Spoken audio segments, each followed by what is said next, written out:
সিদ্দিক আকবর আবু বকর সিদ্দিক রাদিয়াল্লাহু তাআলা আনহু প্রতিষ্ঠিত একজন মানুষ ছিলেন, একজন প্রতিষ্ঠিত ব্যবসায়ী ছিলেন। তিনি 40 সহস্রাধিক স্বর্ণ মুদ্রার মালিক ছিলেন। বর্তমানে যদি বলেন 40,000 কোটি টাকার মালিক ছিলেন আনুমানিক। হযরত সিদ্দিক আকবর রাদিয়াল্লাহু তাআলা আনহু ইসলাম ধর্ম গ্রহণ করার পরে আল্লাহর নবী রাহমাতুল লিল আলামিন যখন যেখানে যা দরকার তার জন্যই বলেছেন, আবু বকর সিদ্দিক রাদিয়াল্লাহু তাআলা আনহু তাই তিনি ব্যয় করেছেন। মক্কায় থেকে মুসলমানের কল্যাণে আল্লাহ এবং আল্লাহর রাসূলের সন্তুষ্টির জন্য 36 সহস্রাধিক স্বর্ণ মুদ্রা তিনি খরচ করে ফেলেছেন।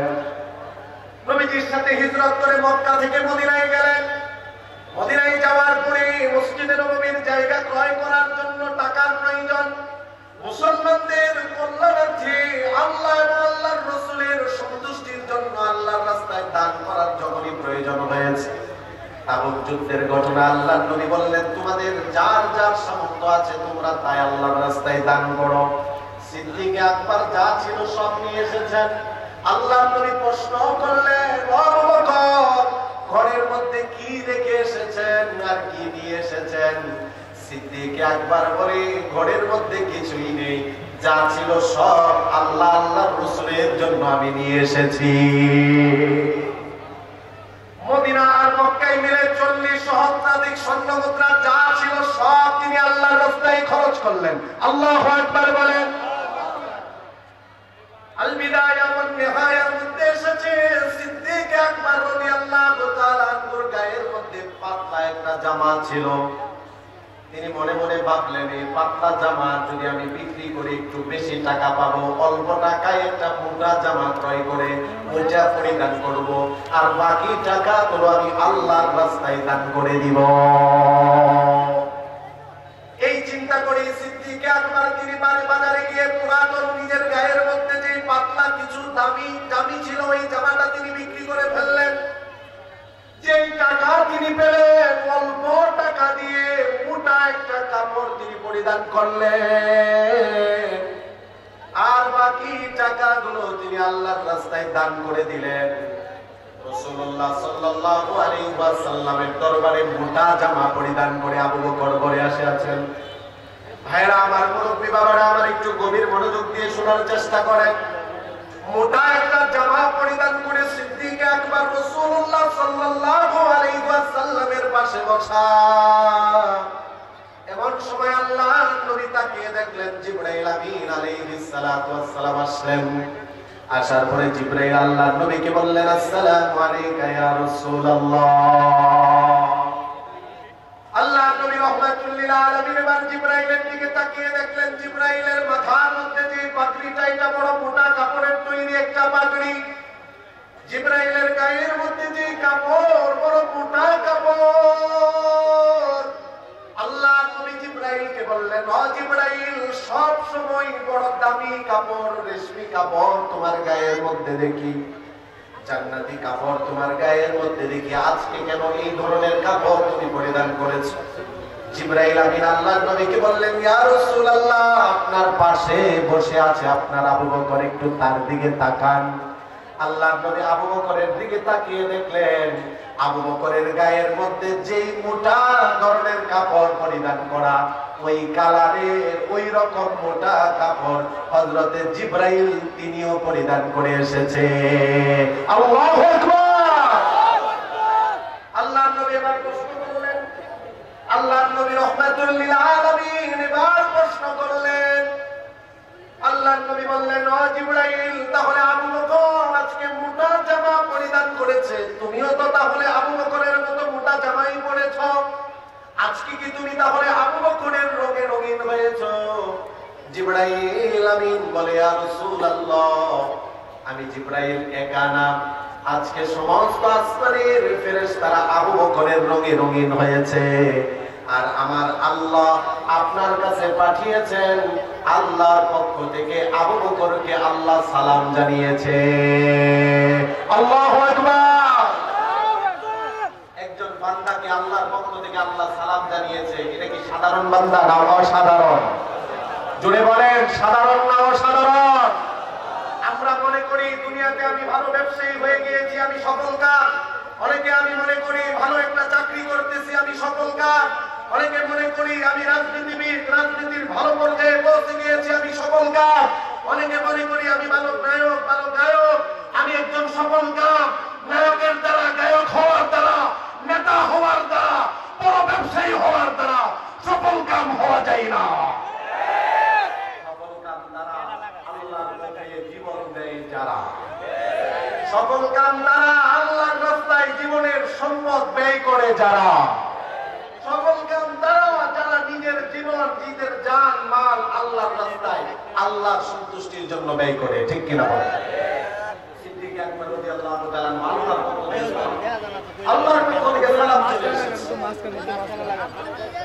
শুধুমাত্র তাই না, ওই সাহাবীর ঘটনা তো না বললেই না। একাধিক মজলিসের মধ্যে যে সাহাবীকে আল্লাহর নবী জান্নাতের সুসংবাদ দিয়েছেন, তিনিও তার একমাত্র কারণ হলো নিজের অন্তরের মধ্যে দুনিয়ার মালের মহব্বত ছিল না। নিজের মালের মহব্বত অন্তর থেকে দূর করে অন্তরে আল্লাহ এবং আল্লাহর রাসূলের মহব্বত জায়গা করে নিয়েছিলেন। একাধিক মজলিসের মধ্যে আল্লাহর নবী তাকে জান্নাতি বলে সার্টিফিকেট দিয়েছেন, ঘোষণা দিয়েছেন। আল্লাহর নবী রাহমাতুল লিল আলামিন মসজিদে কুবার জন্য জায়গা ক্রয় করবেন। মদিনায় হিজরত করে যাওয়ার পরে মুসলমানদের সংখ্যা যখন বাড়তেছিল, আল্লাহর নবী একটা মসজিদ নির্মাণ করার প্রয়োজন অনুভব করলেন। মসজিদে কুবার জন্য একটা জায়গা ক্রয় করা হবে। মদিনার মধ্যে নির্মিত প্রথম মসজিদ হলো মসজিদে কুবা। উমরা যারা, হাজী যারা হজ করেছেন, যারা উমরা করেছেন, আপনারা দেখেছেন অনেকে মক্কায় মদিনায় গিয়ে মদিনা থেকে মসজিদের নববী থেকে 3.5 মাইল দূরে হলো মসজিদে কুবা। পরে সুন্দর এখন মসজিদে কুবা দেখলে চোখ জুড়িয়ে যায়, অন্তর ঠান্ডা হয়ে যায়। মদিনার মধ্যে গিয়ে সর্বপ্রথম এই মসজিদ আল্লাহর নবী নির্মাণ করেন। মসজিদের জায়গা ক্রয় করার প্রয়োজনে আল্লাহর নবী বললেন, মান বানা লিল্লাহি মসজিদান বানাল্লাহু লাহু বাইতান ফিল জান্নাহ। নবীজি ঘোষণা দিয়ে দিলেন, মসজিদের জন্য যে জায়গা ক্রয় করে মসজিদের জন্য ওয়াকফ করে দিবে, আল্লাহ তার জন্য জান্নাতে একটা প্রাসাদ নির্মাণ করে দিবে। হযরত আবু বকর তিনার সামর্থ্য ছিল না, হযরত ওমরের সামর্থ্য ছিল না, তিনারা গিয়েছিলেন জায়গা ক্রয়ের জন্য। ইহুদির জায়গা সে বিক্রি করে না, অনেক টাকা দিয়ে। লম্বা ঘটনা, নবীজির সাহাবী যিনার উপাধি হলো যুলনুরাইন, একজন দুইজন কন্যাকে নয়, নবীজি 2টা কন্যাকে হযরত ওসমানের সাথে বিবাহ দিয়েছেন।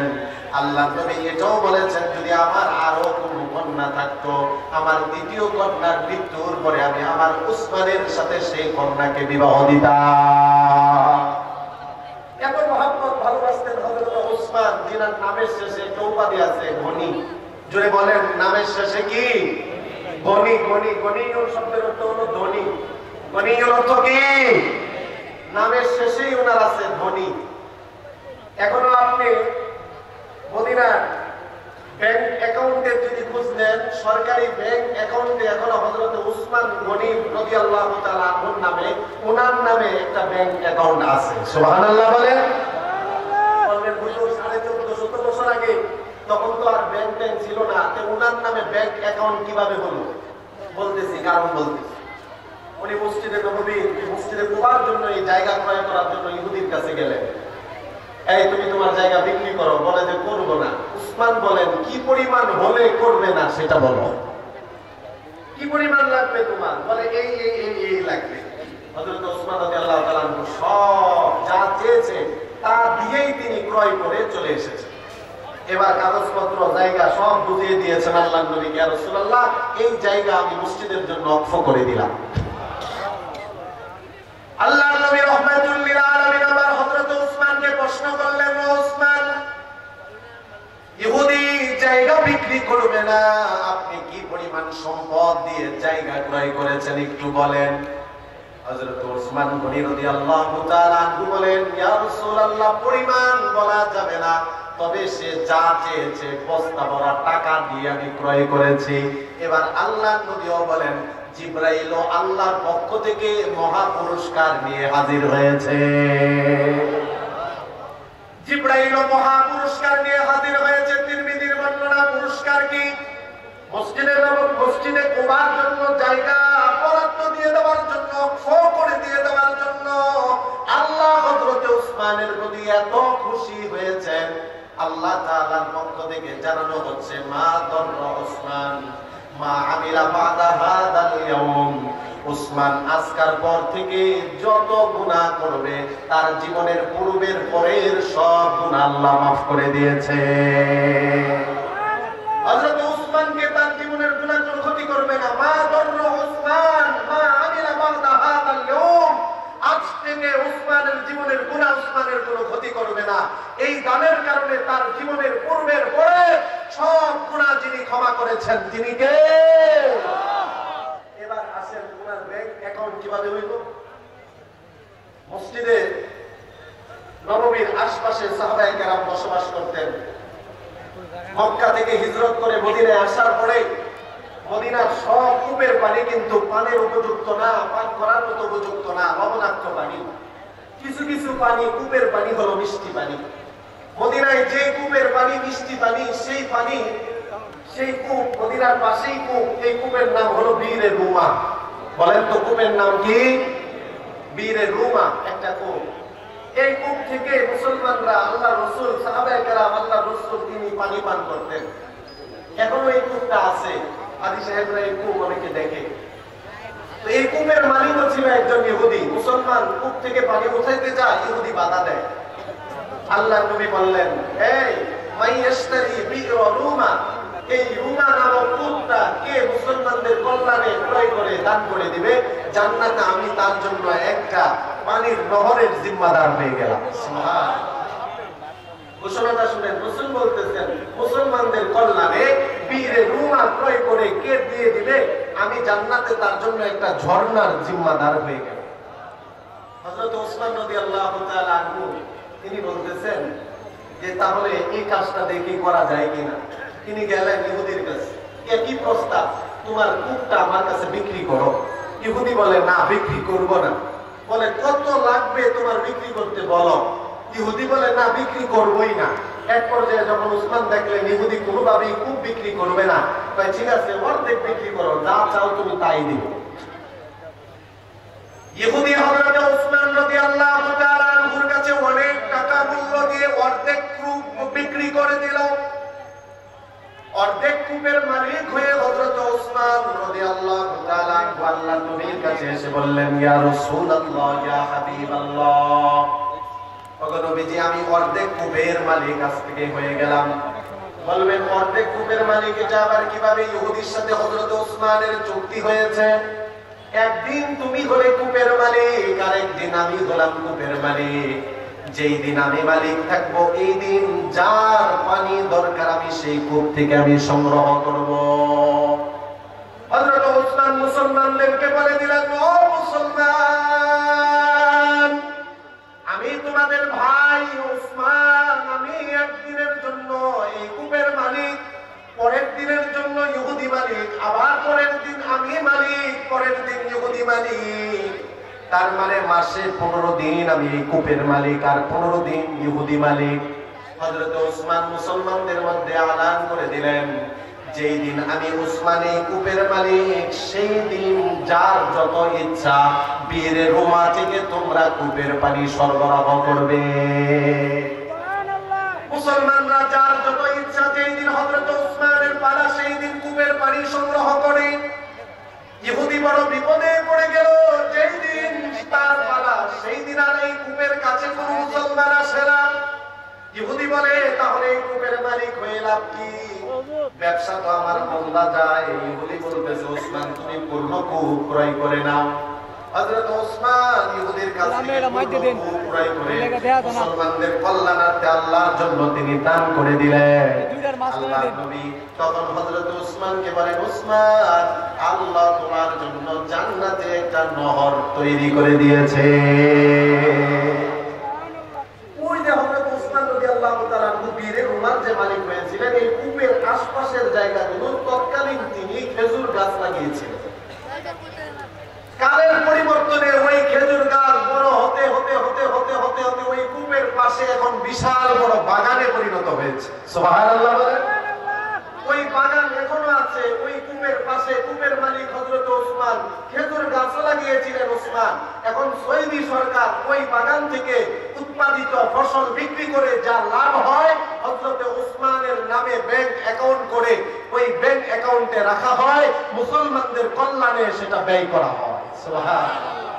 এটার নামই হলো সদকায়ে জারিয়া। এটার নামই সদকায়ে জারিয়া। আজ থেকে প্রায় ১৫০০ বছর আগের ঘটনা। ইন্তেকাল করেছেন হযরত ওসমান কত আগে, কিন্তু তাতে কি হয়েছে? ওই যে ওনার আল্লাহর রাস্তায় দান করার ঘটনা, আল্লাহর জন্য মালের মহব্বত ছেড়ে দিয়েছেন, রাসূলুল্লাহর জন্য মালের মহব্বত ত্যাগ করেছেন। এই কুরবানি যিনি কবুল করেছেন তিনি কে? এটার ব্যাপারে আল্লাহর নবী বলেন, সহিহ মুসলিমের বর্ণনা, ইদা মাতাল ইনসানু কাদা আনহু আমালুহু ইল্লা মিন সালাসা। মানুষ যখন মারা যায় তার জীবনের সমস্ত আমলগুলো বন্ধ হয়ে যায়। আমি আপনি যদি মারা যাই, আজকে যদি আমার আপনার চোখটা বন্ধ হয়ে যায়, আমার আপনার জীবনের সব আমলের দরজা বন্ধ হয়ে যাবে। আল্লাহর নবী বলেন, ইল্লা মিন সালাসাতিন, তবে তিনটা আমলের দরজা চালু থাকে। একটু উচ্চ আওয়াজে বলেন, কয়টা? তিনটা আমলের দরজা চালু থাকে। আল্লাহর নবী বলেন, ইল্লা মিন সাদাকাতিন জারিয়া, যদি কোনো ব্যক্তি জীবদ্দশায় সদকায়ে জারিয়া করে যায়, যেমন হযরত ওসমান আজ থেকে প্রায় ১৫০০ বছর পূর্বে সদকায়ে জারিয়া করে গিয়েছেন, ওইটার সওয়াব এখনো পর্যন্ত তার কবরের মধ্যে যায়। এটার নামই হলো সদকায়ে জারিয়া। আপনি একটা মসজিদ নির্মাণ করে যান, একটা মসজিদ নির্মাণে কিছু আপনি দান করে যান, কিছু সাহায্য সহযোগিতা করে যান। এমন একটা মাদ্রাসা আপনি নির্মাণ করে যান, মাদ্রাসা নির্মাণের ক্ষেত্রে সাহায্য সহযোগিতা করে যান। ভালো কাজে ভালো ক্ষেত্রে আপনি দান সদকা করে যান। এই সদকায়ে জারিয়া আমার আপনার মৃত্যুর পরেও আমার আপনার কবরের মধ্যে চালু থাকবে, জারি থাকবে। নবীজি ২ নাম্বার বললেন, আও ইলমিন ইউনতাফাউ বিহি, অথবা ওই ইলম যার দ্বারা মানুষ উপকৃত হয়। আপনি একটা কিতাব রেখে গেলেন, আপনি এক জায়গায় বয়ান করে মানুষকে নসিহত করে গেলেন। আপনার কিতাব পড়ে আপনার বয়ান শুনে যত মানুষ আমল করবে, সেই আমলের সওয়াব আপনার আমলনামায় যিনি দান করবেন তিনি কে? এইজন্য প্রত্যেকটা আলোচক ওনাদের একটা দিলি তামান্না থাকে যে আমার শ্রোতারা যেন আমার কথাগুলোর উপর আমল করে, ঠিক কিনা?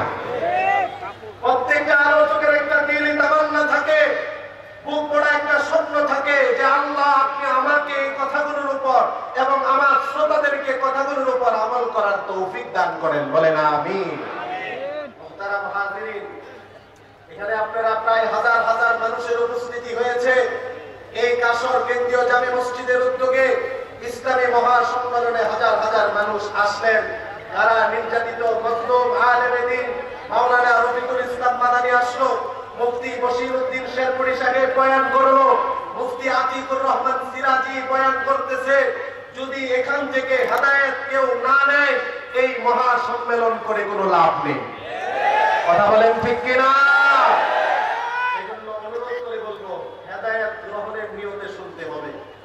অনুরোধ করে বলবো আমলের নিয়তে শুনতে হবে, ঠিক কিনা বলেন? ভাইরালের পিছনে পড়েন না, ভাইরালের পিছনে পড়েন না।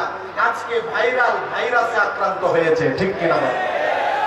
আজকে ভাইরালের পিছনে পড়ার কারণে ৬০-৭০ হাজার টাকা দিয়ে অযোগ্য কিছু নালায়েককে এই সম্মানিত মঞ্চে বসাতে হয়। এটার একমাত্র কারণ হলো কিছু শ্রোতা আর মাহফিল কমিটি, ঠিক কিনা বলেন? ওই দিন এক মাহফিলে আমাকে বলতেছে, নয়নপুরে এক মাহফিলে, নয়নপুরের উল্লেখযোগ্য একজন ব্যক্তি ডাক্তার তারেক, আপনারা চিনেন, বাজারে ওনার চেম্বার। ডাক্তার তারেক সাহেব আমাকে বলতেছে, হুজুর আমাদের শ্রীপুরের থেকে এক বক্তার গরম ভাইরাল ৬০,০০০ টাকা ছাড়া সে প্রোগ্রাম করে না। তো আমি বললাম তখন, বক্তার দোষ করে দিবেন, আগে আপনারা ঠিক হবে। এলাকার বড় শাইখুল হাদিস, ইলমি আলোচক, মুহাক্কিক একজন আলেমের আলোচনা আপনারা অনেকে শুনতে চান না, অনেকে ভাইরালের পিছনে পড়ে আছেন, বলেন ঠিক কিনা? এবং বাস্তবতা তাই। সে লাইভে এসে, জুবাইর তাশরিফ লাইভে এসে সুস্পষ্ট করে বলতেছে, যতদিন পর্যন্ত বাংলাদেশের মানুষ ঠিক না হবে, কমিটি ঠিক না হবে, যতদিন পর্যন্ত আমাদেরকে এখানে এই টাকা দিয়ে মানুষ নেওয়ার জন্য আগ্রহ দেখাবে, ততদিন আমরা এভাবে কন্ট্যাক্ট করবই। আর আমিও বলি, এরকম কমিটি যদি না শুধরায় আর কন্ট্রাক্টরি বক্তা যদি আনে, মাহফিল হবে কিন্তু জনগণের কোনো লাভ হবে না।